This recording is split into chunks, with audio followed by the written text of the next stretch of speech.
Hi, my name is Kate Journey. I am an author. I write fantasy, dark fantasy. I'm currently plotting out I'm thinking it's going to be a cozy mystery fantasy, but it might turn bloody on me. I haven't decided yet.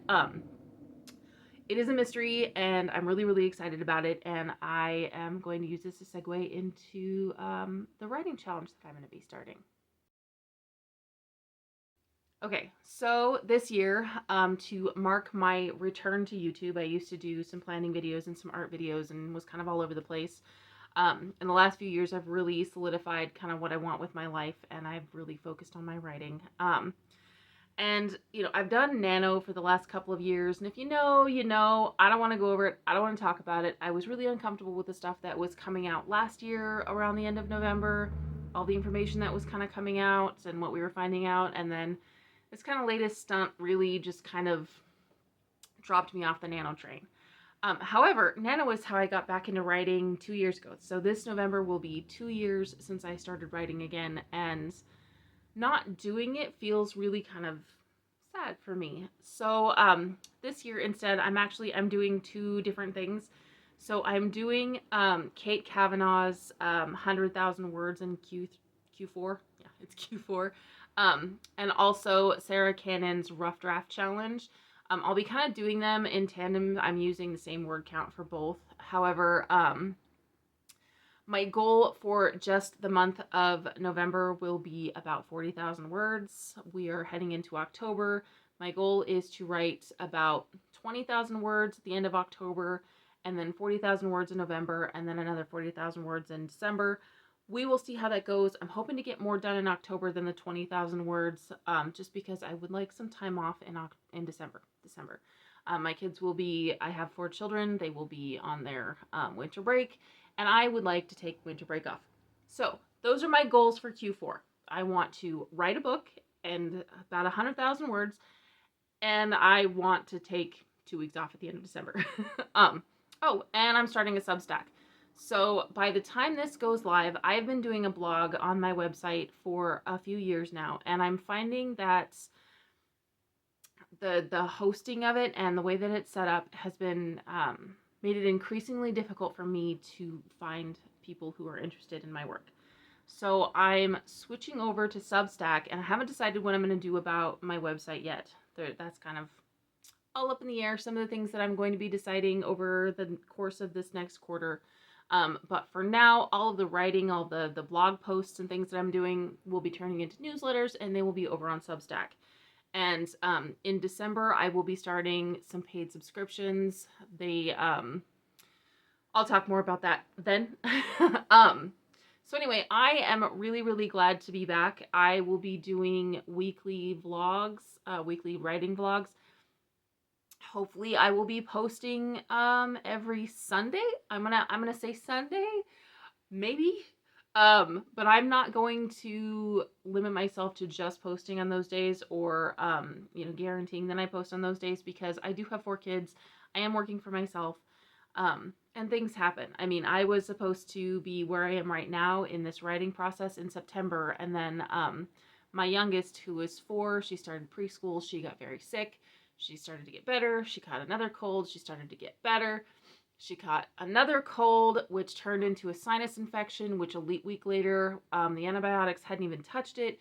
She had a sinus infection and dual ear infections. This is the life of a mom.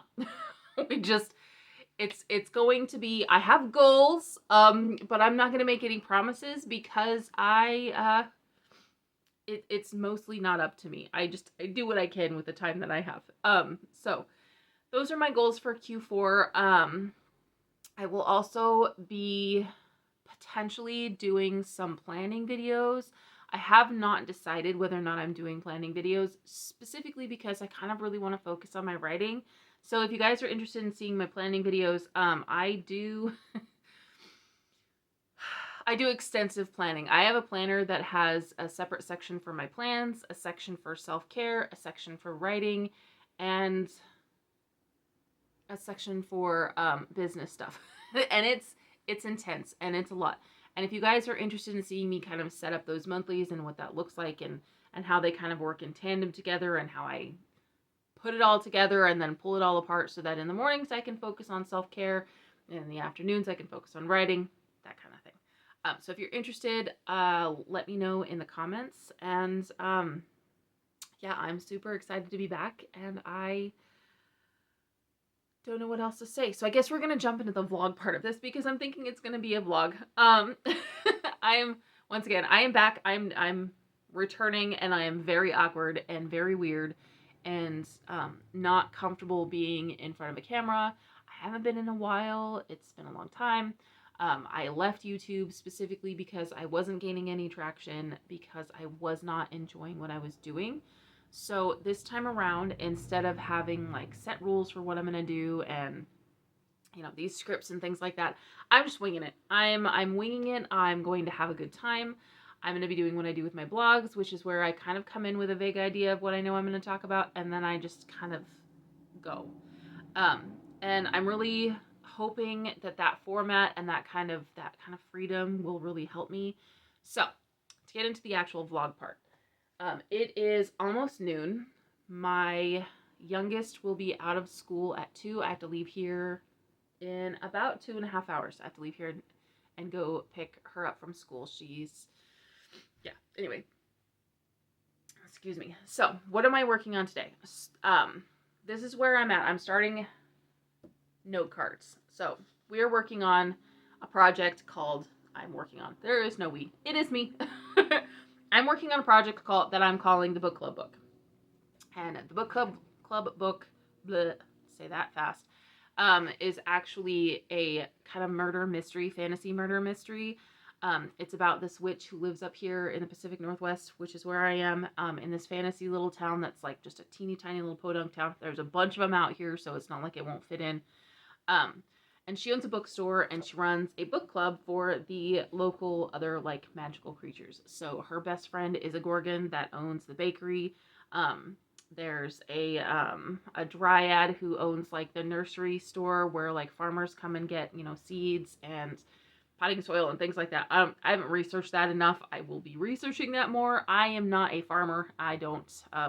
I live in an apartment. I someday would really, really like to hobby farm, so I'm going to enjoy that research. And then there's a Dampier he's half vampire, half human, and he's got everything wrong of him from both sides. So he's allergic to sunlight, and he's not charismatic or handsome. And he's a really nice guy. And she has a pet cat who has his own personality. In fact, he is actually one of my other point of view characters. I have 2 point of view characters that I'm going to be doing in this book. One is going to be my main character. Her name is Inna. And the second one is Zmai, and he's the cat. And so those are the 2 perspectives that I'm going to be writing at. So I have these note cards. I print out these note cards. I'm considering offering them in my Substack in like some of my paid stuff. I haven't decided yet. Because it's very simple. You have 4x6 cards, print it out, just get the blank ones. And I have this in a Google Sheets thing. So it's just, you know, the scene number, the point of view, kind of what happens, the purpose of the scene. So like, is this scene developing, you know, which clue is this scene developing? Which conflict is this scene developing? Well, I'm saying conflict because there's conflict right in front of me. It's on the back. So this is the conflict in the scene. And then we have the timeline, the location, and then any notes. So if the note section is for things that, as I'm writing, if things change, which is very, very common for me. I am a thorough plotter. I love plotting. If I don't plot and I pants, it takes me 3 years to write a book. I know my first self-published book took me 3 years because I was pantsing it. I am significantly faster while plotting. But I know that things change as I'm writing. My characters will surprise me. Things will happen. It happens. It happens while writing. So I have a note section for any changes, any threads that need to be pulled through, any new like, oh, I surprised me with, you know, this character acted this way when I wasn't expecting it. How do I incorporate that into their personality in my character sheets, which are back there. Everything in Discbound notebooks. This is not a planner. Not a planner. This is the book club book. My boyfriend likes to tease me that he could get me to do anything as long as at the end of it there was a disc-bound happy planner available, because I don't like to people. And he's an extrovert and he got stuck with an introvert. So he likes to buy me presents, bribe me, which is fine. So anyway, I'm gonna get to work. I would like to say that I got a lot done right here, but I did not. In fact, I think I got about 2 sentences written down before I was like, I'm done. Okay, so here's like an example. I didn't do the back of it because I don't really want to talk to the thing, not myself. I'm filming this on my phone and I can see me and it's really distracting. But if I can't see me, I will not know whether or not I'm in the screen, and I will be compulsively checking it. I'm just going to make this first video easy on myself. So, main character, her name is Inna. So here's this is scene 1. This is the opening scene of the book. It's from her perspective, and she's feeding these crows. There's crows in her backyard. I make some references to, a lot of my work is really infused with mythology, and mythology from different locations. So she's a witch. She's from Europe. She moved over here a while ago. She's trying to hide the fact that she's immortal. Well, sort of immortal. She's 130 years old, but she's kind of middle-aged. And she's in the backyard feeding these crows, and there's pixies in the trees that are helping the leaves fall because it's fall time. And there's pixies in the trees, and they have themselves a nice little emotional conflict. Basically, she doesn't like the pixies, and the pixies don't like her. And it's kind of a funny scene. I really wanted to open it on kind of something lighthearted, which is, again, very different from my previous books. I will link my other 2 books that I've published in the description.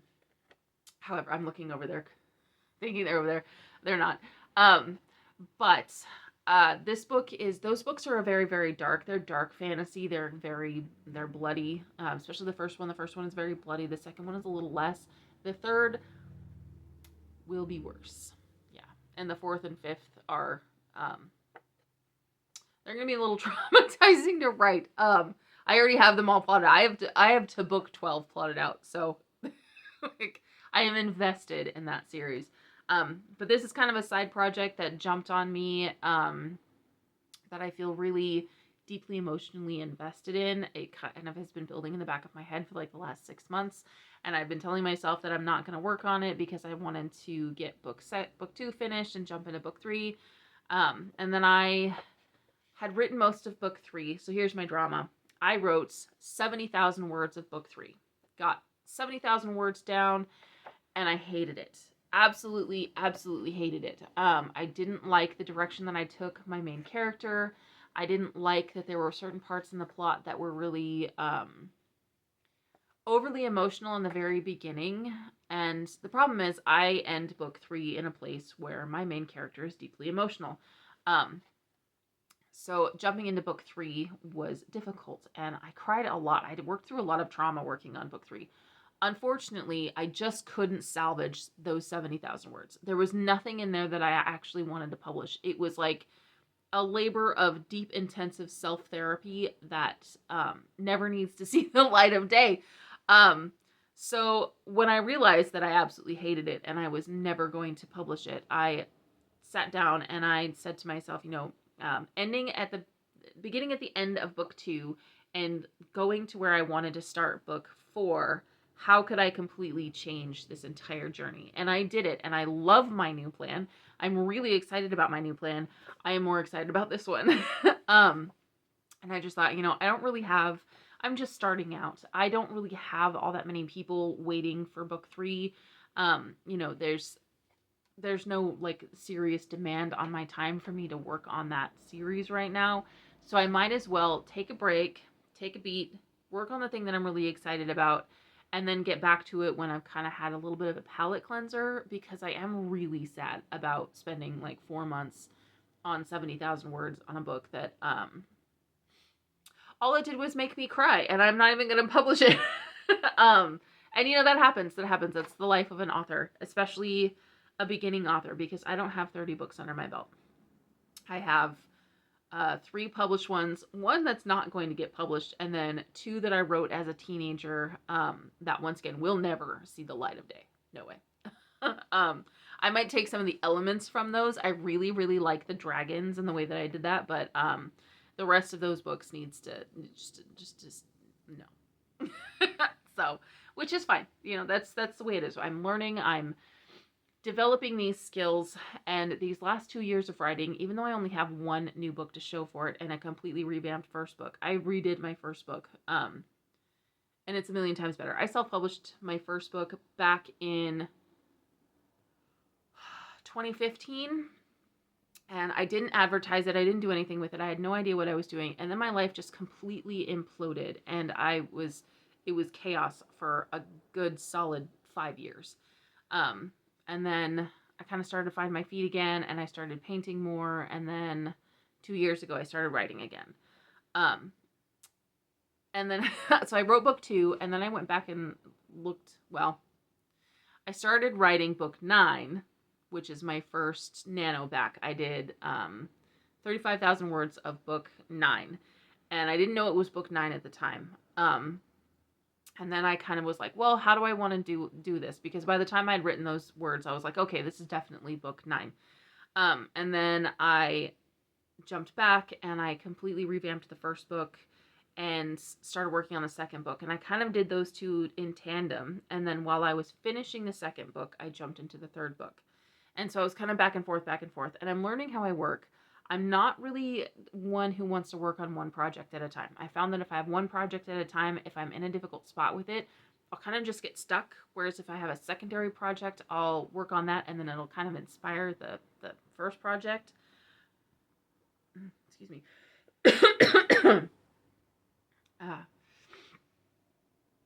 Sorry, there have been colds going around. I'm still not all better.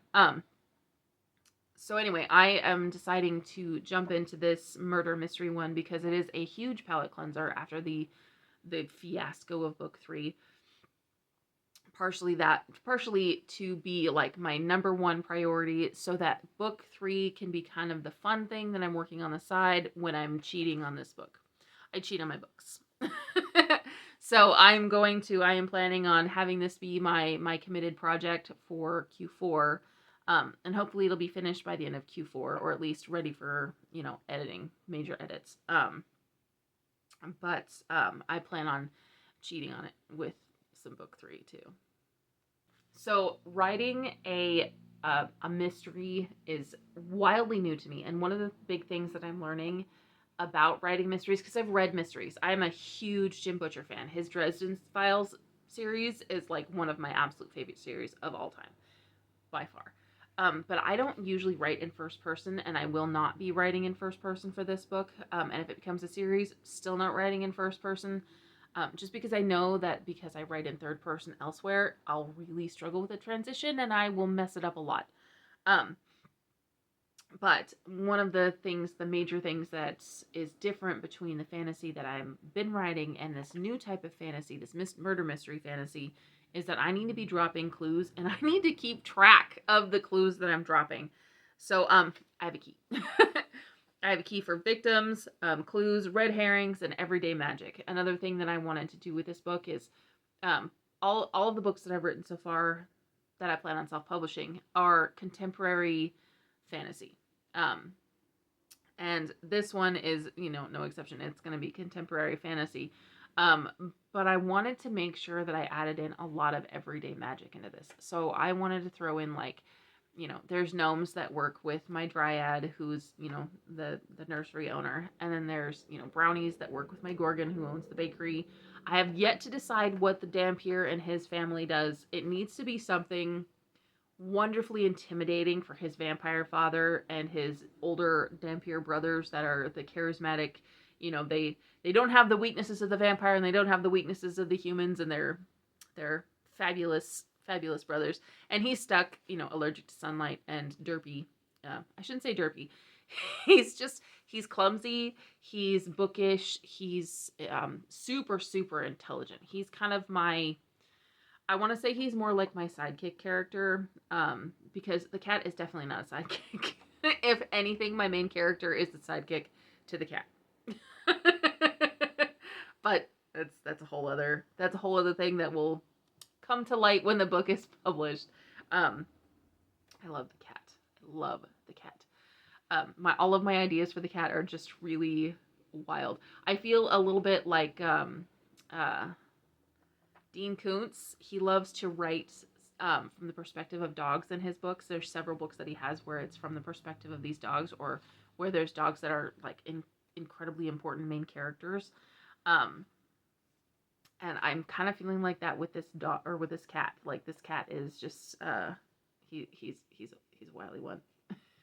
I'm really excited. But I have to integrate these clues and these different like emotional whodunits into the story in a way that I've never had to do before. Like, there are elements of mystery in my other book that, you know, things that aren't given away right at the front. Like, you have to have that in a good book. You have to have twists and turns. But a whole book that is full of twists and turns and things that mislead you is a different level. It's a different thought process. So I'm having to kind of build in this structure in it of, okay, so how does this clue point to, you know, this person who we think is the bad guy, and this person who we think is the bad guy, and this person who the cops think is the bad guy, and this person who's the actual bad guy. And there's a lot of this kind of, it all has to connect in different ways to each one, which is really fun and really challenging all at the same time. And including connecting to my sleuth, which is Inna. So because they are all in a little town, they're all connected to each other in different ways. And the victims in these, because there's multiple victims, they are not all very nice people. So they're different. There's a lot. There's layers. But the people that are the patsies, the ones that everybody thinks killed them, are also potentially not very good people either. So it's gonna be fun. I'm having a lot of fun plotting it. I've nailed down 70 scenes, plus a bonus epilogue that I plan on writing and offering in my Substack for free if you join my Substack when it's written later down the road. But I'm really excited. Anyway, I'm going to stop talking. I have to get to work. I have a lot more of these, that one. I have a lot more of those note cards to make, and I don't really know what else to talk about, and I know that editing this video is going to have a lot of B-roll. So thanks for watching. Please like and subscribe, and I will hopefully be back next week, and if I'm not, well, I'll be back soon. Thanks. Bye.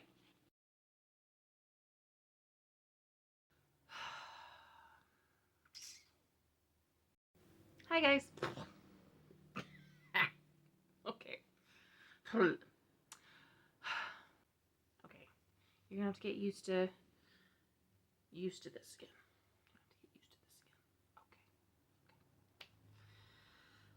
Okay.